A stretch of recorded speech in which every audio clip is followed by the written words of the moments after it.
যখন ছাত্ররা আর মাঠে দাঁড়াতে পারছে না, একের পর এক হাসিনা গুলি করে মানুষকে মাঠ থেকে তুলে ফেলিয়েছে, তখন তো রাজনৈতিক শক্তি তাদের জীবনের শেষ লড়াই হিসেবে এটাকে নিয়েছে।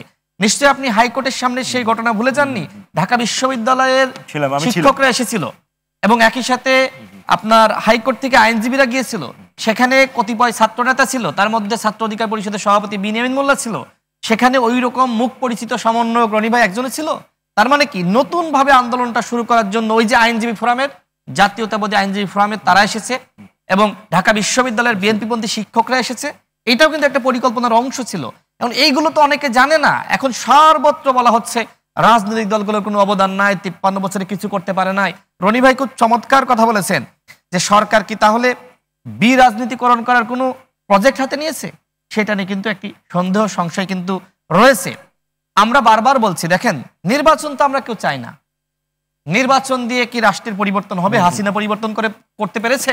আমরা চাই আমাদের ভোটাধিকার। তিনি চমৎকার বলেছেন, আমাদের ভোট দেওয়ার অধিকারটা সরকারকে নিশ্চিত করতে হবে এবং একই সাথে ভোটের পরিবেশটা তৈরি করতে হবে। কিন্তু সরকার কিন্তু ভোটাধিকার নিয়ে কোনো কথা বলছে না। সরকারের একজন উপদেষ্টা বলেছে যে আমরা ভোটাধিকার প্রতিষ্ঠার জন্য আমরা কাজ করছি। এই যে সালাম ভাই যেটি বললেন, যদি আসলেই 24-এর ইলেকশনটা হাসিনা ভালো করতো, তাহলে 24-এর ইলেকশন সর্বশেষ হাসিনা সবাইকে নিয়ে ইলেকশন করতো, তাহলে কি গণঅভ্যুত্থান হয়? 24-এর ইলেকশনে যদি বিএনপি অংশ নিত, জামাত অংশ নিত, গণ অধিকার পরিষদ অংশ নিত, ইসলামী আন্দোলন অংশ নিত, তাহলে কি গণঅভ্যুত্থান হয়? দেখেন, অনেক দল কিন্তু নির্বাচনে অংশ নিতে চেয়েছে, কিন্তু অন্য দলের চাপে সামাজিক পেশারে অংশ নিতে পারে নাই।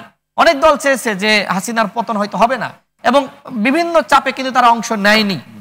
তারা এখন বড় বড় কথা বলে। এক, দ্বিতীয়ত দেখেন, মেজর জেনারেল ইব্রাহিমদের মতন মানুষ অংশ নিয়েছে না? আমাদেরকে তো অফার দেওয়া হয়েছিল যে এমপি বানানো হবে। নুরুল হক নূরকে, আমাকে বলা হয়েছিল আমাদের নেতৃবৃন্দকে এমপি বানানো হবে। আমরা সরাসরি ডিনাই করা হয়েছে। আই থিঙ্ক সাইফুল ভাইয়ের কাছেও গিয়েছিল, প্রত্যেকটা দলের কাছে গিয়েছে। এখন আমরা যে এই যে নির্বাচনে গেলাম না, এটা কি আমাদের অপরাধ? এখন আমাদেরকে জাতির সামনে ভিলেন বানানো হচ্ছে, যেটা সাইফুল ভাই বললেন যে দলগুলো শুধুমাত্র নির্বাচন চায়। আসলে আমরা কেউ নির্বাচন চাই?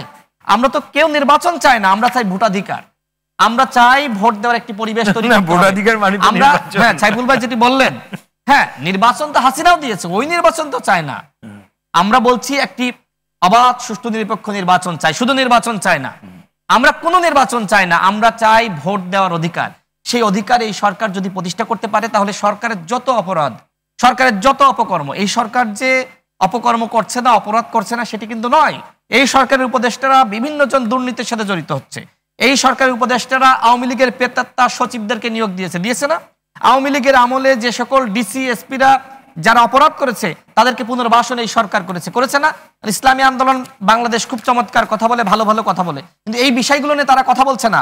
যে 14 সালের যে সকল ডিসি এসপিরা, তাদের শাস্তি দিতে হবে। 18 সালের 24 সালের ডিসি এসপিদেরকে শাস্তি দিতে হবে। ছাত্র জনতার বুকে গুলি চালিয়েছে যে সকল পুলিশ সদস্যরা, তাদেরকে শাস্তি দিতে হবে। এখনো পর্যন্ত সরকার কেন পুলিশ সংস্কার করতে পারলো না? সরকারকে কে আটকিয়েছে? বিএনপি, জামাত, ইসলামী আন্দোলন, আমরা। সরকার তো কতগুলো সংস্কার করে ফেলতে পারতো। যেমন শিক্ষা খাত নিয়ে সরকারের চিন্তা কি? রাস্তা দিয়ে যখন আপনি এই টকশের উপস্থাপক হিসেবে আসেন, আপনার কি মনে হয় যে এই রাষ্ট্রের কোনো সংস্কার হয়েছে? রাস্তায় আগে যে ধরনের জট ছিল, এখন তার থেকে বেড়েছে। এই যে রাস্তাঘাটের আপনি কোনো সংস্কার করতে পারলেন না, বিভিন্ন জায়গায় ভাঙাচোরা, আপনি কি এই 10 মাসে মোটামুটি একটি রোড মডেল আপনি তৈরি করতে পারতেন না? সেটা তো আমাদের সামনে আপনি হাজির করতে পারেন নাই। হাসপাতালে গেলে এখনো পর্যন্ত চিকিৎসা পাওয়া যাচ্ছে না, সেখানে এখনো পর্যন্ত দালাল চক্রের দৌরাত্ম্য। ঢাকা মেডিকেলের কি পরিবর্তন হয়েছে আমাকে বলেন তো? একজন ব্যাংকারকে আপনি স্বাস্থ্য খাতে সংস্কার করার জন্য তাকে আপনি স্বাস্থ্য উপদেষ্টা বানিয়েছেন। আপনার সংস্কার নিয়ে কি চিন্তা, আপনি কতটুকু আসলে সংস্কার করবেন, এই জায়গা থেকে মোটামুটি বোঝা যায় যে একজন ব্যাংকারের মাধ্যমে, যে স্বাস্থ্যের কিচ্ছু বোঝে না, যার কোনো জ্ঞান নাই, তাকে আপনি স্বাস্থ্য উপদেষ্টা বানিয়েছেন।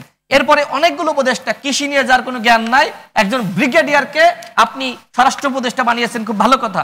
কৃষি নিয়ে তার কোনো জ্ঞান আছে? সে কি কোনো কৃষকের সন্তান? মাঠে কখনো গিয়েছে? কৃষকদের সমস্যা সম্পর্কে জানতে চেয়েছে? এই যে উপদেষ্টা পরিষদ, আমি তাদের কাছে প্রশ্ন রাখতে চাই, আপনারা সংস্কার করতে চান, কিন্তু বাস্তবিক অভিজ্ঞতা লাগবে না? আপনাদের জনসম্পৃক্ততা কতটুকু?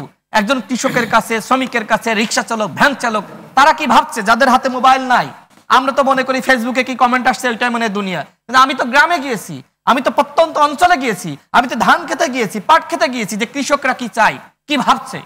সেই চিন্তা তো সরকারের না। আমি শেষ করে দিই, সরকারকে অবশ্যই জনগণের কাছে যেতে হবে। এই উপদেষ্টারা যদি তাদের বাস্তবিক জ্ঞানটা না থাকে তাহলে কোনো সংস্কার তারা করতে পারবে না। সর্বশেষ বলতে চাই, দেখেন এখানে যারা রয়েছে আমি সবার কাছে প্রশ্ন করতে চাই, আপনারা কেউ সংস্কার চান না? আমরা প্রত্যেকটা দল সংস্কার চাই, আমরা প্রত্যেকটা ব্যক্তি সংস্কার চাই, কিন্তু সরকার এই যে রাজনৈতিক সংস্কৃতির কোনো সংস্কার করার ব্যাপারে কোনো উদ্যোগ শুরু থেকে নিয়েছে?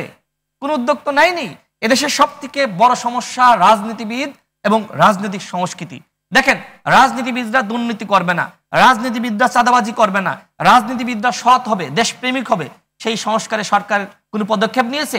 এদেশের ব্যক্তি পর্যায় থেকে যদি কোনো সংস্কার না হয়, এই যে লিখতেছি না, এই পাঠ্যপুস্তক দিয়ে কোনো কিছু হবে না। সুতরাং সরকারের দায়িত্ব ছিল ব্যক্তি পর্যায়ে সংস্কার করা, এদেশের সংস্কৃতির পরিবর্তন করা।